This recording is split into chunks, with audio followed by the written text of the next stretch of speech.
A lot of you have been asking me questions regarding my 4-octave chromatic scale posted on my page. And what I want to do today is explain an exercise that I do every time that I start warming up. It's the first thing that I do when I play the saxophone. It involves just my mouthpiece and reed. Today, I'm going to do the exercise on an Autolink 9-star with a Lavaz medium hard reed. You can do this with any mouthpiece, any reed. What I want you to do is find a piano. If you don't have a piano, you can use this reference tone. It's the D, 1 octave and 1 note above middle C on the piano, so a major ninth above middle C. So listen to this note. I want you to try to play this note using only your mouthpiece and hit the note directly. Try not to scoop up to it or fall down. It'll sound like this.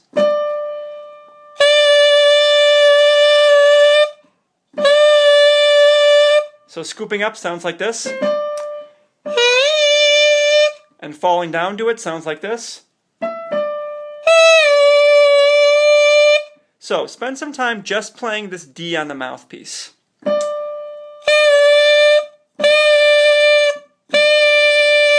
After you've achieved that, that's a great first step to be able to just play that note. Now the reason we choose D for the baritone saxophone is because 1, it allows us to play the entire range of the saxophone from low B flat or low A if you have one up to a high F or a high F sharp with the most chance of being in tune.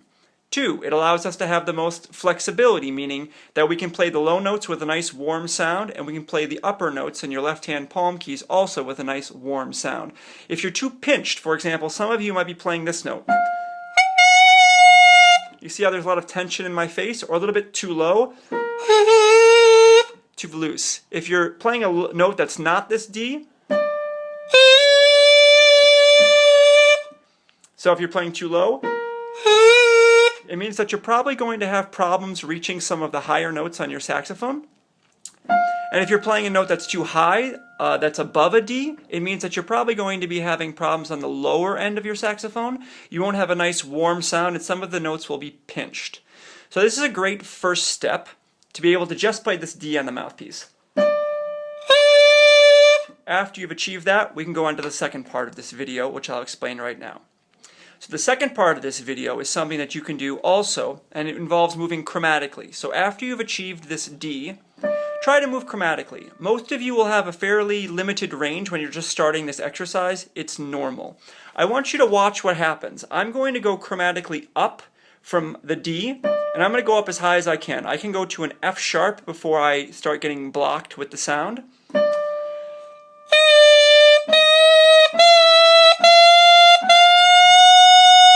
Now you notice my embouchure doesn't change. It's simply my jaw and my tongue position as well as my throat. I want you to watch what happens when I go from the high F sharp and I go down to the lowest note, which is about a B.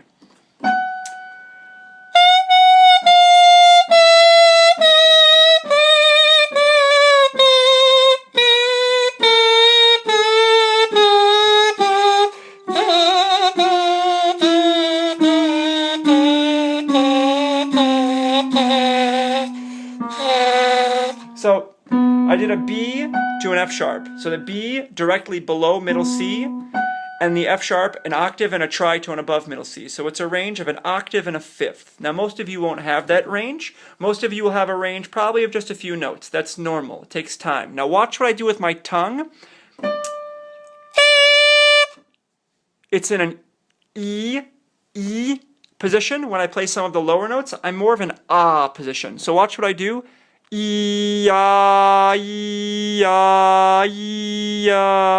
the tip of my tongue is staying directly behind my bottom teeth, and what I'm doing to change the position of these notes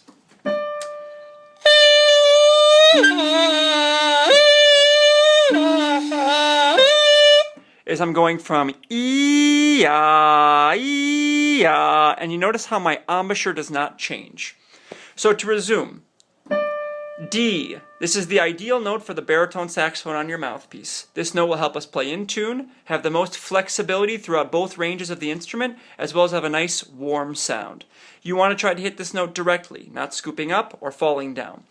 Also, something that you can do is always check this note. So when you're practicing, just go to a piano, take off your mouthpiece, and just check to see where you are. After you can do that, try to move chromatically in both directions, see how high and low you can go. Hopefully this helped. If you have any questions, don't hesitate to email me at info@jeffsuzda.com. Take care.